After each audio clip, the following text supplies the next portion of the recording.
عبداللہ بن مسعود رضی اللہ تعالیٰ عنہ روایت کرتے ہیں کہ رسول اللہ صلی اللہ علیہ وآلہ وسلم نے مجھ سے فرمایا، میرے سامنے قرآن کی تلاوت کرو۔ میں نے عرض کی، کیا میں آپ کو قرآن سناؤں؟ حالانکہ آپ صلی اللہ علیہ وآلہ وسلم پر تو قرآن نازل کیا گیا ہے۔ تو آپ صلی اللہ علیہ وآلہ وسلم نے فرمایا، بے شک میں چاہتا ہوں کہ کسی اور سے قرآن سنوں۔ تو عبداللہ بن مسعود رضی اللہ تعالیٰ عنہ فرماتے ہیں، پھر میں نے سورۃ نساء کی تلاوت شروع کی۔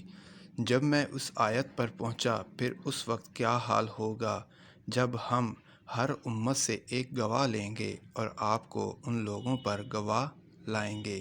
تو آپ صلی اللہ علیہ وآلہ وسلم نے مجھ سے فرمایا، رک جاؤ۔ اس وقت میں نے دیکھا کہ آپ صلی اللہ علیہ وآلہ وسلم کی آنکھوں سے آنسو بہہ رہے تھے۔